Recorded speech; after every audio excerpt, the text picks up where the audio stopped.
j'ai tout installé. J'ai installé le micro avec mon nouveau spot pour enregistrer. Je l'ai surélevé, tout est prêt, je l'installe. Et là j'ai envie de faire pipi. Hello tout le monde et bienvenue dans un nouvel épisode de mon podcast Simple Parenthèse.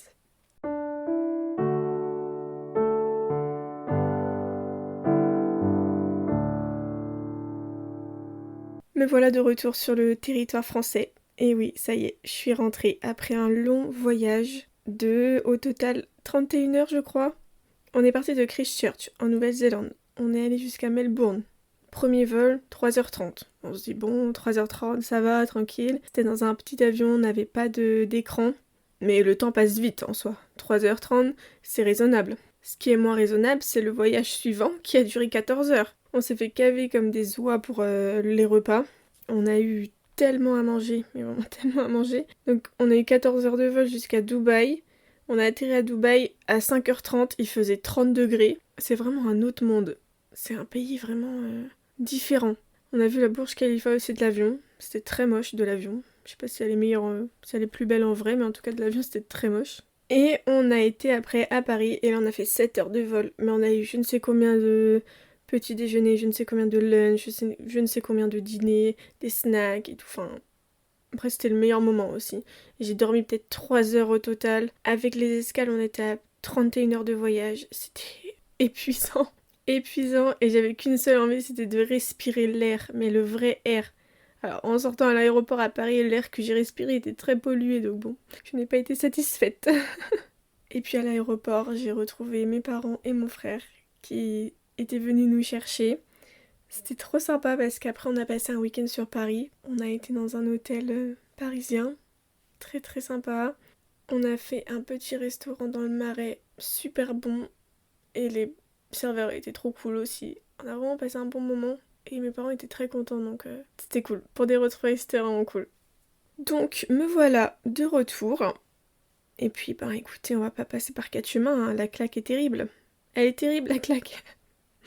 Je me demande comment c'est possible que je sois restée 14 mois.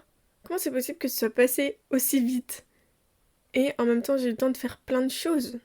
Donc c'est génial. Mais comment c'est possible que ce soit passé si rapidement? Je me le demande. Je me le demande. Et en plus, dès le début, dès que je suis arrivée dans ma famille où j'ai été au père, je savais que ça allait être difficile de partir. En même temps, c'était la belle vie. En sachant que ça allait être difficile de partir, j'avais un peu anticipé mon retour et je voulais pas reproduire le même schéma que j'avais fait à mon retour du Québec, puisque du coup je suis partie quand j'avais 19 ans au Québec pendant un an. Et pareil, je suis rentrée au bout d'un an et je savais pas trop quoi faire. Et j'ai trouvé un job dans un camping, mais j'ai commencé ce job une semaine après mon arrivée. Enfin après du coup mon retour du Canada.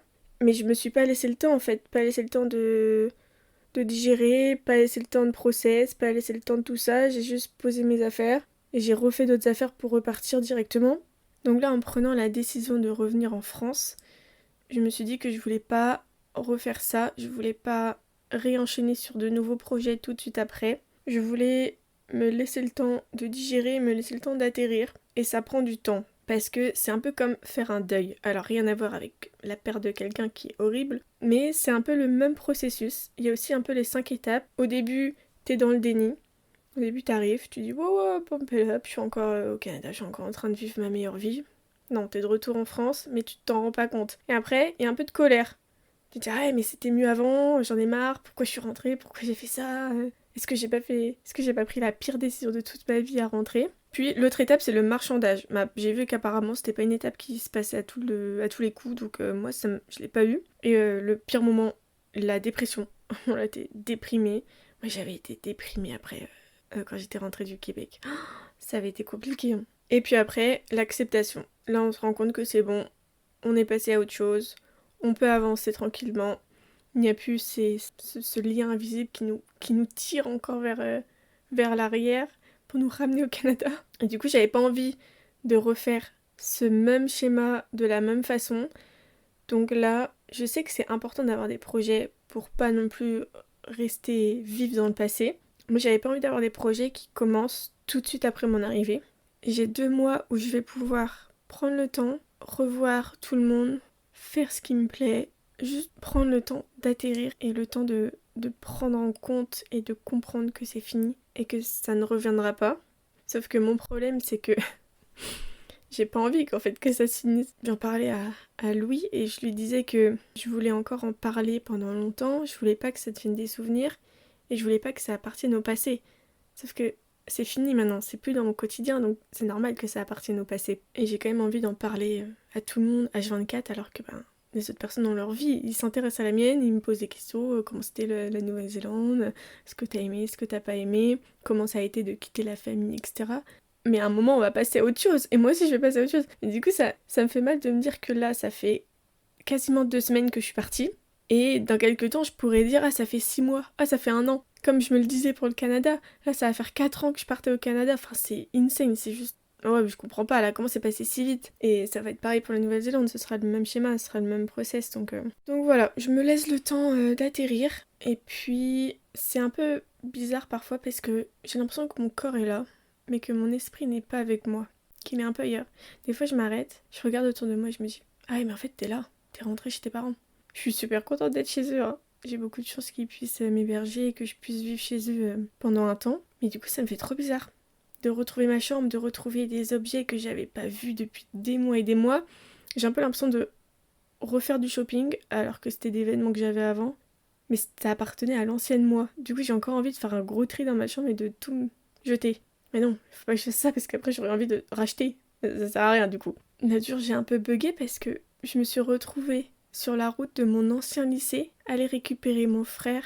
Et là, je me suis dit, mais attends, mais il y a quelques jours, t'étais en train de préparer ton sandwich au thon pour aller faire une randonnée incroyable avec des paysages incroyables. Et là, tu te retrouves dans ton ancienne voiture qui part à moitié en lambeaux en plus. Enfin bref, il faudra que j'aille au garage, c'est un délire ça aussi, ça va me coûter une blinde. Je me dis, mais ça, c'est pas vrai quand même. Où est passé ce temps? Où est passé ce temps? Sinon, un point positif, c'est que j'ai fait une soirée de retour avec des amis à mes parents, que je considère aussi comme mes amis adultes. Je les ai invités pour un petit apéro et puis on a fini à 4h30 du matin. C'était très drôle, c'était très sympa. Donc j'ai pu montrer mon album photo et tout. D'ailleurs, il est bientôt fini. Là, va falloir que je colle mes billets de retour et que j'imprime quelques photos aussi que j'ai fait avec les enfants à l'aéroport. Parce que du coup, ils nous ont accompagnés et c'était trop mignon. Ils sont venus avec moi déposer les valises et tout. Ça me fait trop bizarre. D'ailleurs, je vais les appeler demain matin, j'ai trop hâte. Enfin, ce soir pour moi et demain matin pour eux. Donc voilà, c'est un nouveau chapitre qui va démarrer. Une nouvelle vie, de nouveaux projets, un nouveau recommencement, un nouveau début. Et là, ça fait plus de 3 mois que j'ai lancé le podcast. Je me suis dit pourquoi pas faire un petit bilan trimestriel du podcast. Alors, comment je me sens? Franchement, je me sens bien. Je pense que le rythme, je suis en accord avec le rythme. Une fois toutes les 2 semaines, c'est bien. Je me suis rendu compte que... Alors déjà, une fois toutes les semaines, ce serait intenable. Et qu'une fois toutes les 2 semaines, ça me laisse aussi le temps de faire autre chose à côté et pas penser qu'à ça et pas faire que ça parce que j'ai pas envie que ça devienne une obligation. Je suis contente de faire un toutes les 2 semaines. Pour l'instant, ça marche. Mais j'ai pas envie que ça devienne quelque chose qui me stresse ou que je me dis « Oh là là, t'as pas de sujet, comment tu vas faire ?» Faut à tout prix que tu postes. Non, ça reste quand même un passe-temps, mais un projet qui me tient à cœur. J'ai beaucoup aimé faire les épisodes un peu plus travaillés. Donc les 2 derniers épisodes, c'était assez conséquent quand même, avec pas mal de travail en amont. Et c'était assez bien construit. Enfin, quand je dis bien construit, c'est qu'il faut quand même une trame avec des parties, des sous-parties. Il faut que je note tel élément dans telle partie pour pas que j'oublie des choses, etc. Pour que ce soit quand même un épisode complet et qui soit intéressant et qui soit utile pour certaines personnes. Je suis assez contente du résultat, mais ça demande quand même pas mal de travail. J'ai pas envie non plus de tomber dans ce cercle où je me dis il faut à tout prix que ce soit un épisode hyper bien travaillé avec beaucoup d'informations utiles, qui puisse parler à tout le monde, enfin pas à tout le monde mais qui puisse être utile pour tant de personnes, il faut que ce soit utile pour des personnes qui veulent voyager. Non, j'ai aussi envie de prendre juste le micro, de parler de choses quotidiennes de la vie, un peu comme aujourd'hui, avec un peu moins de travail aussi parce que ça demande beaucoup de montage. Là sur un épisode, le dernier épisode il durait 45 ou 47 minutes, mais j'ai enregistré pendant 1 heure et déjà à la fin j'étais vidée, j'avais plus de salive, mon cerveau c'était un peu de la bouillie. Et après il faut faire le montage, et le montage ça m'a pris... J'étais assez efficace quand même sur celui-là, pas peu fière, mais ça prend quand même du temps. Et donc faire des petits épisodes un peu plus chill, un peu plus courts, ça j'aime bien aussi, c'est quand même très sympa. J'avais des appréhensions en lançant le podcast, parce que c'est quand même un projet perso, Je m'en fiche un peu de ce qu'on peut dire de moi, mais de ce qu'on peut dire sur mes projets, c'est pas pareil. Et du coup, en parler avec quelqu'un, ça me gêne toujours un peu. Et j'arrive à faire de la communication sur les réseaux et encore pas trop. J'en fais un peu. Je suis sur Insta et sur Thread, mais j'ai pas envie d'aller sur TikTok parce que c'est une plateforme que j'aime pas du tout et j'ai pas du tout envie de me mettre là-dessus. J'y ai pensé, mais je me dis que non, c'est pas vers là que j'ai envie d'aller. J'ai pas envie de me forcer, j'ai pas envie de tomber sur des... Bon, bref, j'ai pas envie d'aller sur TikTok. C'est pas une plateforme qui me plaît de base. Mais du coup, voilà, c'est un peu dur quand même d'en faire la communication et surtout d'en parler autour de moi. Je suis agréablement surprise et je suis même très très très surprise parce que il y a des personnes que je connais pas. Ce sont des amis à mon copain qui écoutent mon podcast alors que soit on s'est jamais vu ou soit on s'est vu une fois. Ils me connaissent pas et ça me touche tellement qu'ils prennent le temps de l'écouter alors qu'on se connaît pas. Enfin, c'est juste incroyable et ça, c'est vraiment ma plus grande surprise et je suis trop contente. Et puis l'autre partie un peu de tout ça, c'est que je peux pas vraiment m'empêcher, ou du moins je le fais involontairement, mais c'est de me comparer aux autres podcasts. Quand je suis sur Thread, que je défile et que je vois des chiffres, genre tel podcast, je me suis lancée il y a un mois, j'ai dépassé la barre des 100 écoutes, c'est pas beaucoup, mais ceci, cela. Moi, je peux pas m'empêcher de me comparer au mien et je me dis, bah si, mais 100 écoutes, c'est énorme, c'est génial, enfin, c'est incroyable.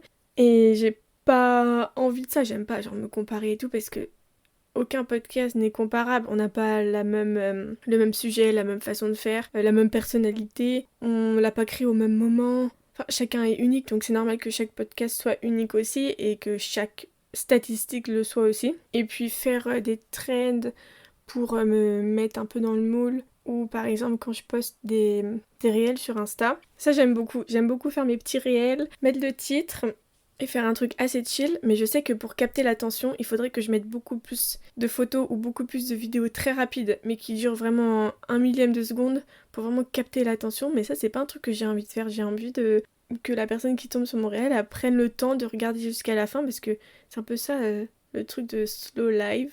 J'ai pas envie d'être tout le temps dans le rush. Enfin voilà, ça c'est pas trop mon truc, genre je préfère juste être chill et faire les trucs comme j'ai envie et pas suivre les trends. Déjà, j'ai jamais suivi les trends de base, donc bon, je vais pas commencer avec un podcast. Et puis sinon, cet épisode, il n'était pas prévu de base, comme j'en ai sorti un la semaine dernière. Mais comme il n'y en aura pas la semaine prochaine, et comme j'avais envie de faire un petit retour d'atterrissage, on va dire, d'atterrissage d'avion, et je me suis dit que cet épisode, il pourrait être sympa à sortir ce week-end. Je sais pas quand il va sortir. Là, on est jeudi. Le montage va être assez rapide. Peut-être qu'il va sortir samedi, dimanche, je sais pas. Peut-être que je vais le faire quand même dimanche à la même heure. Je sais pas du tout, mais voilà, c'est ça que j'avais envie de retrouver aussi dans les petits épisodes un peu plus chill. Et pour faire un update de ma vie, du coup, je suis sur d'autres projets. J'ai l'impression d'être une influenceuse en disant ça, mais pas du tout. J'ai un autre début de vie qui va commencer bientôt, si je peux dire ça comme ça. Et donc je suis en recherche d'appartement, mais c'est une galère les gars. En plus j'ai pas choisi la ville hyper simple pour y aller, mais les loyers sont exorbitants. Exorbitants. Si j'arrive à ne pas vendre de rein pour pouvoir payer mon loyer, pour pouvoir survivre, franchement, félicitez-moi. Et puis, la communication des propriétaires, c'est pas ça, hein. C'est vraiment pas leur point fort. J'ai l'impression qu'ils veulent juste le louer et récupérer l'argent. Mais à côté, si tu veux pas échanger, répondre aux questions, soit tu fais pas proprio, ou soit tu délègues à une agence. Après, oui, il y aura des frais d'agence, ce sera beaucoup plus cher, nan. Mais en attendant, moi j'envoie des messages, on me répond pas. Je vais pas envoyer un dossier locataire si je sais pas s'il y a une place de parking, si je sais pas s'il y a une machine à laver, parce que j'ai pas beaucoup de critères dans mon appartement. Je sais très bien que je vais me retrouver dans un studio de 18 mètres carrés, 18 mètres carrés, 20 mètres carrés, oulala. 20 mètres carrés, ce serait vraiment le grand luxe. Mais s'il y a pas de place de parking, s'il y a pas de machine à laver, et si c'est un clic-clac et qu'il y a pas de matelas, moi mon dos les gars, ça va pas le faire donc... Bon, la machine à laver, je peux faire une concession s'il y a un branchement et que je peux en acheter une. Parce que j'ai pas envie de me retrouver à la laverie toutes les semaines, à payer en plus. Beaucoup mettent charge incluse. Oui, mais il n'y a pas l'électricité, donc tu vas rajouter encore je ne sais combien. Si c'est ton logement là en classe énergétique E, c'est une passoire ton truc. Bon bah écoute, non, c'est pas possible les gars, soyez réalistes. Donc voilà, il y a du changement qui arrive dans ma vie. Là, je suis en petite pause jusqu'à début juillet. Du coup, après, ça va me faire rebondir sur un épisode par rapport au changement. Mais j'ai tellement de choses à dire là-dessus. Tellement de choses à dire là-dessus. Ce sera pas juste le changement. Non, il y aura quand même des petits trucs sympas à raconter dedans. Mais cet épisode, il arrivera un peu plus tard parce que j'ai pas envie de le faire maintenant. C'est pas encore clair et net. J'ai envie de faire quand ma situation sera un petit peu plus organisée, on va dire. Voilà. Donc je vais vous laisser avec ce petit teasing pour les prochains épisodes, pour le prochain épisode. Il y aura du coup un épisode dans 2 semaines et je crois qu'il y aura un petit invité dans mon épisode. J'en dis pas plus. Allez, je vous dis à bientôt. Ciao ciao.